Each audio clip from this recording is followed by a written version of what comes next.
Yeah, Eric Clapton was supposed to be there on there, I thought. But yeah, it was really odd. And Stevie Ray Vaughan had some drug problems, but he had gotten over them. He was feeling better than he ever had. He was playing better. I mean, he was just doing so well. And then, yeah, it's kind of his career was cut short.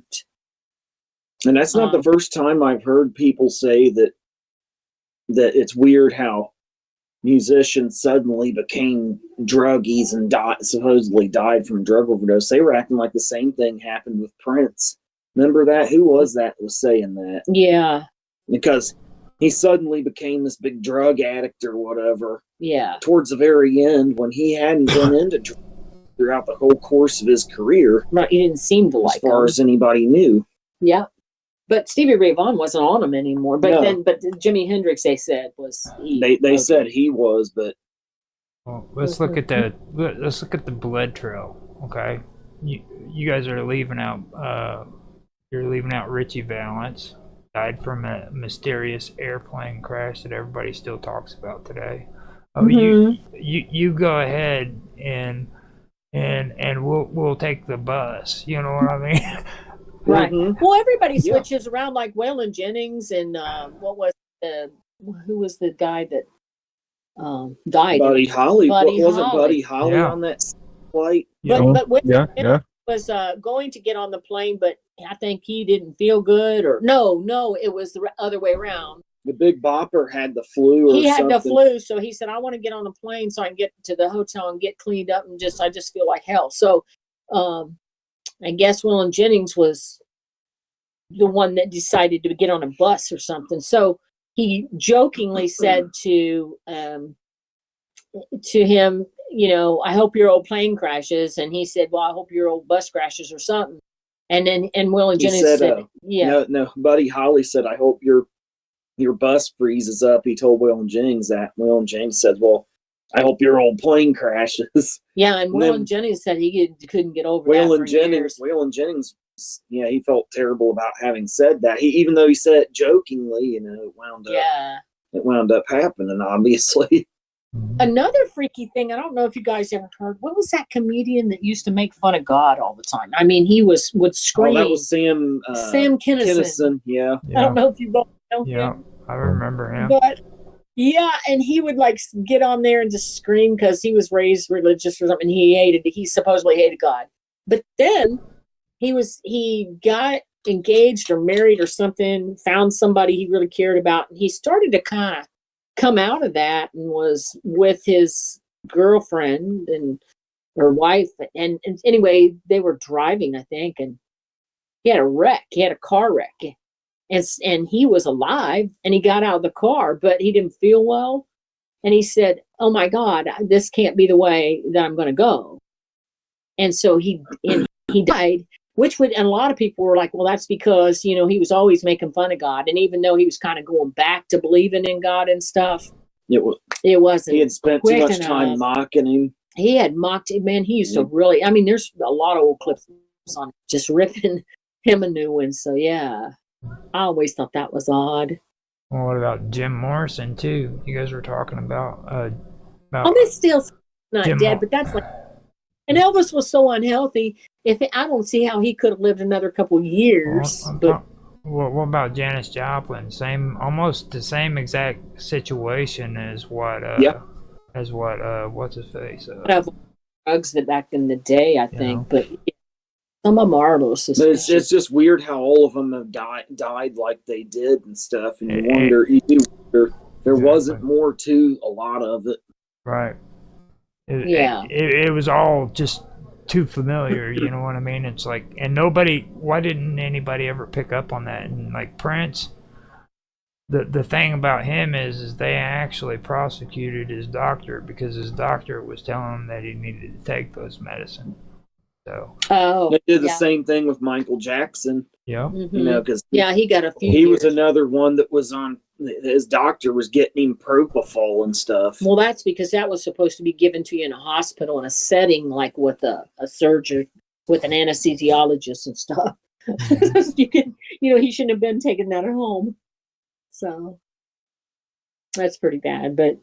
Yeah, some of them are suspicious. So some of them probably really are drug Yeah, I mean, overdoses, it's hard to tell what. And that one friends that there, I watched a show about that, and they were talking about how Oh, I knew he was still on stuff. rehab was a big scam, and all Yeah. that. There was all this crookedness with the doctors and the California Board of Health out there in LA and Hollywood.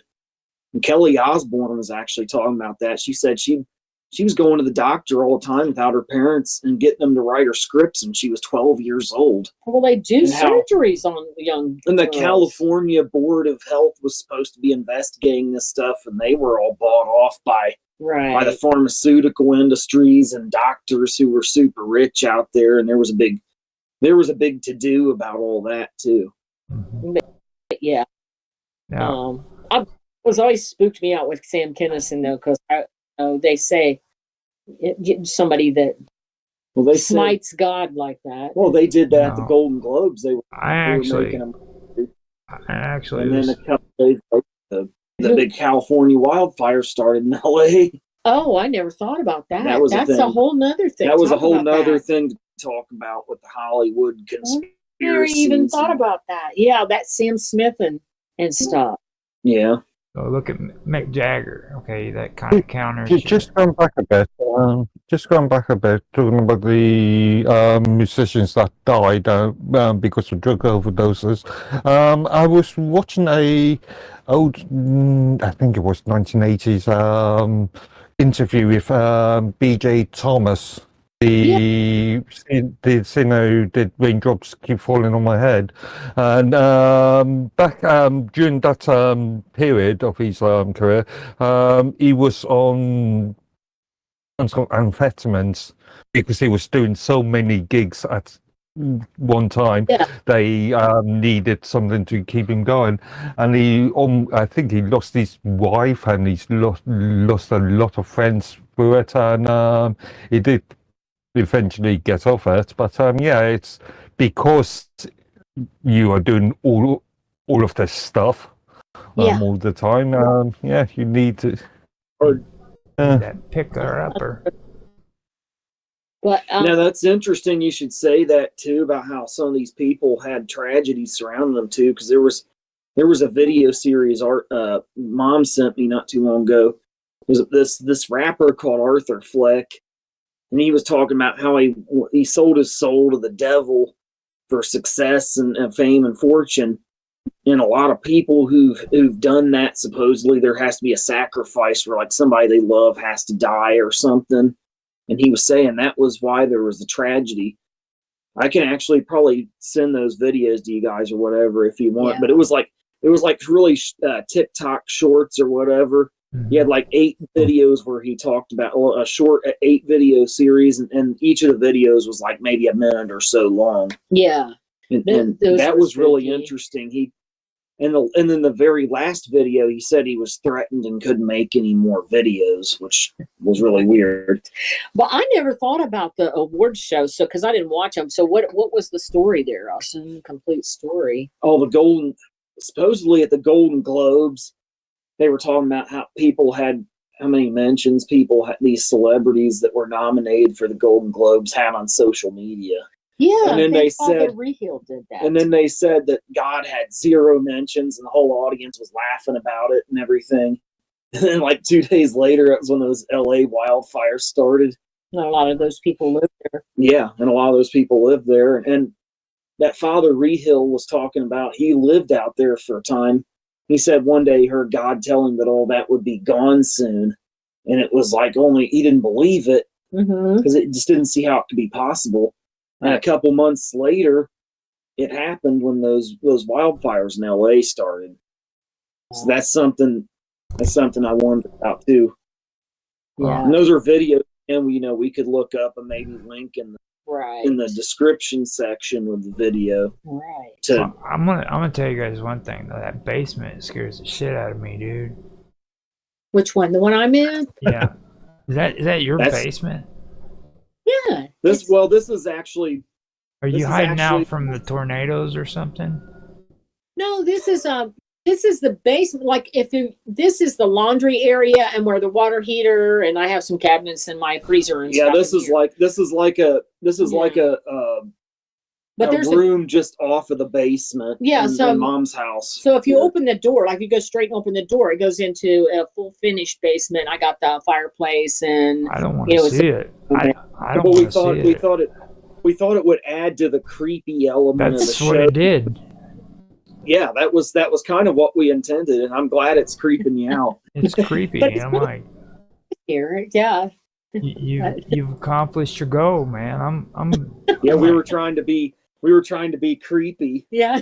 I'm creeped out. You guys did a good job. It might be good if whenever we do this going forward, you do it over in this corner because it's the creepy element. The creepy My corner. basement's kind of creepy depending on lighting is because it's not like that. But not like this. Not like that. It's like this is the lighting. I think is what's the main thing about it, and you can tell it's not a finished area of the basement, so it's got that creepy. But it's warm. It's not. It's not. Yeah, it's not cold or anything. It's, and they just Summer's didn't. Creepy corner. They could have actually. It's a creepy corner. That's what I love about it. They could have actually remodeled this too and put like a ceiling, a drop ceiling. It's got boards now, and put like stuff on the wall and made it like a fancy laundry room and made it real pretty. But it's not awful. I mean, it doesn't scare me. I've come in here alone. It scares me. And that's good. Alone. I'll take walks alone at night. And my boyfriend's like, you can't do that. That's the aim. We wanted to have kind of a creepy vibe for the show, and that was we achieved it. Yeah. That makes it really cool. Yeah.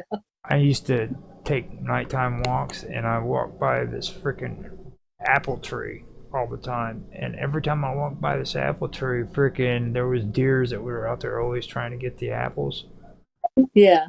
It took about 2 months for me to figure out, for it to dawn on me that, at any point I could actually die because me being there could have freaked one of those deers out, and they could have just ran straight into me and just. But they're not usually very aggressive, are they? Unless they're bucks. Maybe if they're scared, Yeah, but in the middle of the night, some skinny. I'll tell you, the place that was scary is the house I used to live in, the old farmhouse. Wow, very scary. I've heard about that old farmhouse. That was a creepy place. It was beautiful. I've got pictures of it still. I've got a lot of pictures of it. I'll send you a couple pictures of scary rooms. I think.